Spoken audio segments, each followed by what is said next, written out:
Hey, Mama, welcome. I'm Naomi, and today I wanted to show you what my workout practice looks like with two of my three kids around. One of my kids was actually still asleep because I try to work out as early as possible. I try to practice yoga as early as possible. I try to move my body before all of my children are awake. Otherwise, it's complete and utter chaos. I have three kids who are 8, 5, and almost 2. So it can be really challenging to get moving when you have three kids who love you and want to move with you underfoot.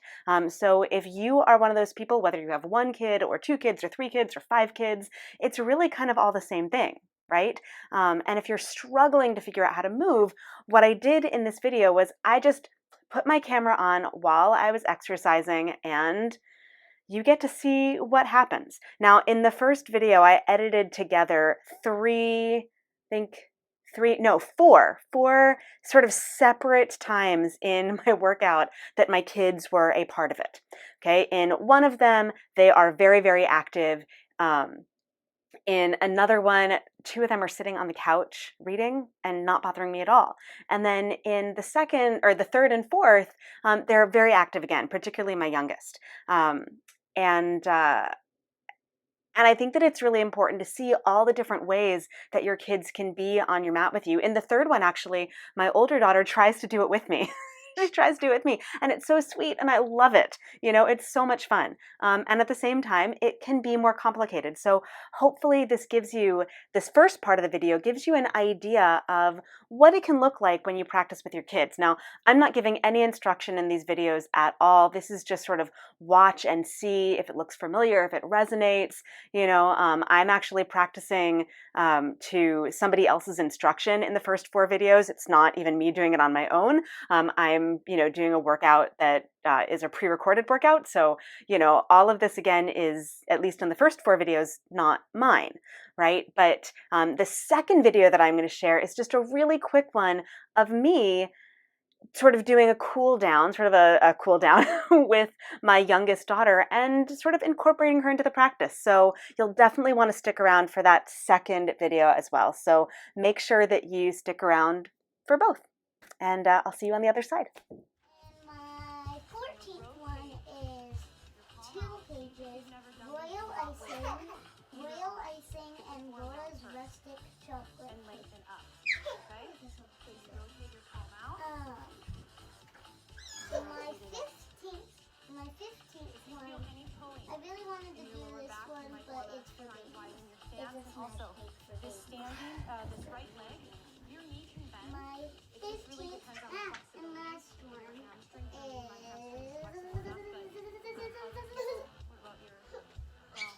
cocoa cream mouse frosting and white chocolate buttercream frosting. It's just frosting. 5. And that's the last page.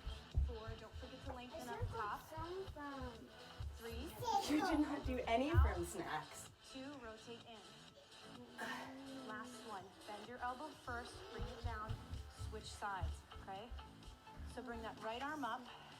Left arm. Everything that you picked is... left toes point out. Right toes point forward. It's okay, Drop buddy. it down. It's very, very But you important. didn't pick any Out and rotate in. of like the Safety of your shoulder. main meals. You didn't pick anything with vegetables.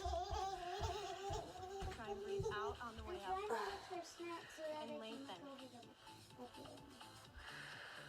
You already did the other side. You kind of have a feel for it. So let's pick up the pace just a little bit. 9, how you ladies doing? They're lying. 8, you can handle it good. 7, 6, 5, lengthen. 4, 3, 2, last one. Guess what? Go again. Let's go the other way. So once you know on the way up. So my hips are rotating. My feet are pivoting. Lengthen. You should primarily feel this on your left side. 5. Follow the weight with your eyes. 3, swing out just a little bit. Take it over to your right shoulder. We're gonna add a lunge to it, okay? It's like an axe chop, okay? Wood chop. Down. You're gonna actually pick your feet up. I don't know if you guys can see this. Pick them up and down. Now with a little bit of power, let's go. Breathe out. And as always, if we're going too fast or this is too intense, if you're a beginner, 5 good is better than 15 bad.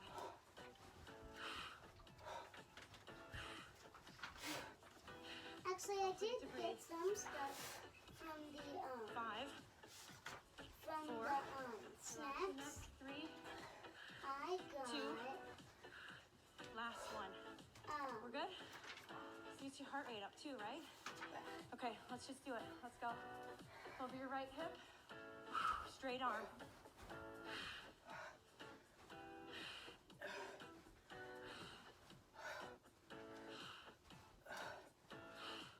Follow. I'm not looking at you, I'm following my own directions. I'm following the weight with my eyes. 5, I circled 4, the 3, caramel apple slice. 2, The caramel apple donut last one. slices. Let it swing out a little bit. Woo! Left shoulder, chop it down. Squeeze that right oblique.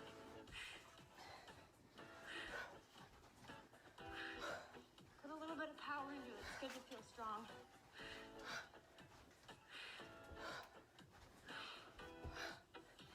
Five more.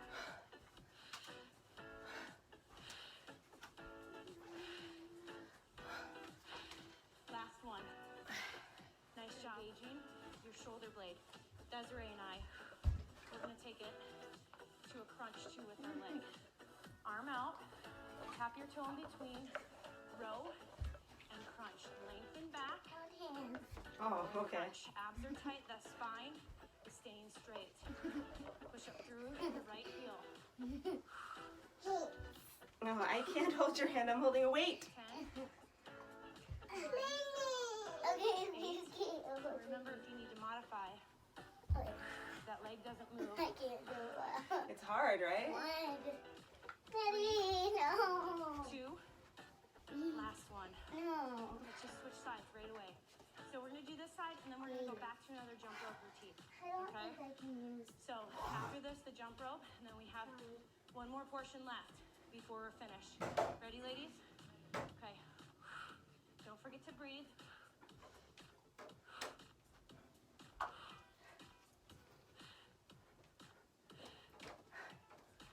Abs are tight. 5 more. 5, 4, 3, 2. Last one. Nice job. Okay. Clear your space. Not too fast. Make sure you complete your movement. Complete your movement. Rotate. Not too fast. 4 more. Follow. 4. Stack your shoulders up at top. 3, 2, 1. Switch sides. Remember in the beginning how I said that fist, calling your abdomen in. Let's keep maintaining that. You're almost done. Let's go.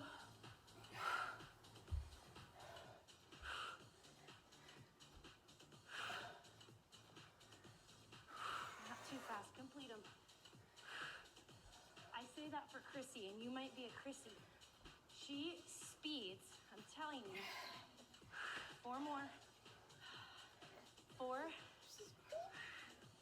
3, 2, 1.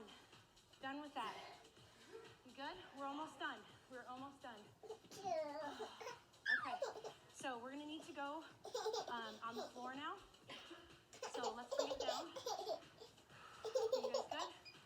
So the next part, we're gonna go 3 rounds through. Okay, so I wanted to do just a little bit of a break in between that first section of videos where it's just me practicing in a couple of different ways and working out, and you can see my kids either, underfoot or running in circles around me or trying to do it with me, and sort of give a little explanation before we get into this last video where you actually get to see me giving you some ideas of how to move, actually instruct you through it while I'm incorporating my daughter into the practice, my youngest daughter. Now, in that very last video, what I want to say is that before that very last video, my daughter was actually crying. Right? She was screaming and crying. She was angry at her older sister about something, I think. I don't even remember. But she came in and she was really upset. And I didn't want to film that, so I didn't, actually. And I didn't want to show that because I don't really love sharing videos of my kids when they're in distress. But what happened after is, I was working out and I paused and I gave her some kisses and, I just reassured her that I was there and I loved her, but I kept working out because I was pretty sure she was okay. Now, if she was bleeding or if she was obviously hurt, that'd be different, but she was more emotionally upset. So I gave her a little attention, but I didn't stop. And because I didn't stop, eventually she just kind of laid down on the floor and hooked her legs around mine while I was doing the last move that I did. And so I wanted to just share that to say that I don't always share all of the hardest moments, mostly because, I feel like that's a little bit exploitative for my kids. Like I feel like it's not fair to them when they're in their saddest moments, when they're feeling really upset. So I didn't share that part, but I wanted to share that it happened and also to explain what then followed and that I did record that part because I think that one is interesting, seeing how she rebounded and recovered and, just hung out and stayed a part of my practice. And then what I filmed immediately after that is the video that I'm going to share next, which is me sort of incorporating her into my practice and showing you how you can do that too in a really simple way. So enjoy. Hi. So one of the things I like to do if my kids are lying on the floor is crawl over them. So I'm crawling into a plank and then crawling back, giving her a kiss, and then repeat, just over and over.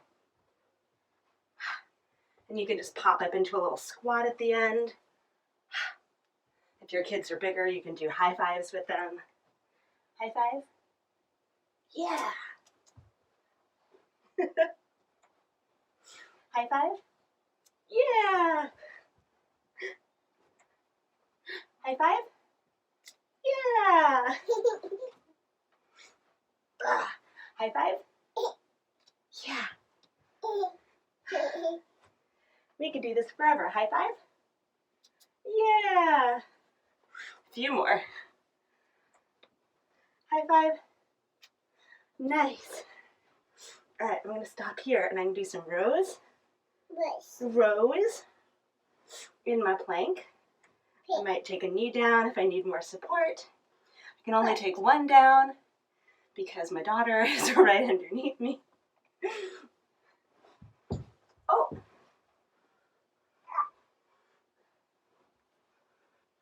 And then I'm going to do some step ups just to open up because I'm really at the end of my practice. So I'm stepping up, back into a plank, stepping my other leg up, reach up into a twist. I could do that with my knees down as well, just to make it a little easier and sweeter. You step up to the outside of your hand and reach up. Yeah. Just like that, reach up, exactly. That's so good.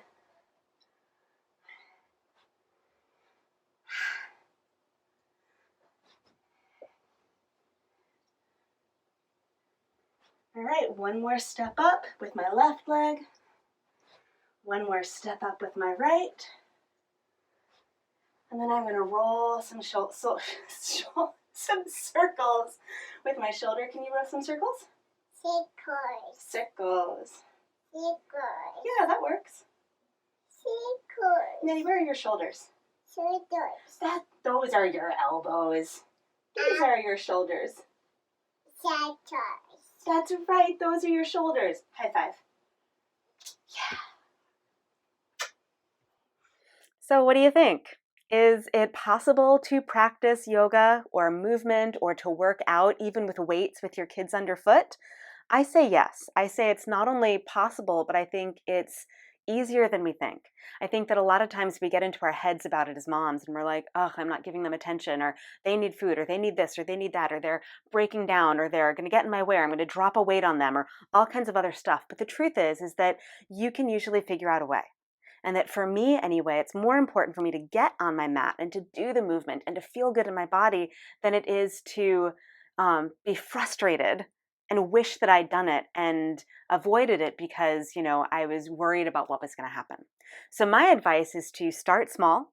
If you're worried about dropping weights on your kids, then use yoga blocks instead, because they're a lot easier to lift, but it does add a little bit of weight. So you can use them to just sort of test the waters a little bit. And then if it feels really good, you can add lighter weights and, like 5-pound weights and see how that feels. And once you get pretty confident with that, then you can start adding in the bigger weights and also remind your kids, hey, these are heavy, feel them, right? Can you lift them? No, if you can't lift them, they're going to hurt if they drop on you. So give me a little space, okay?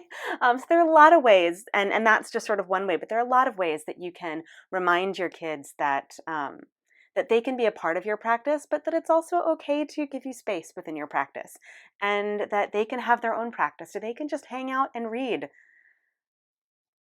you know?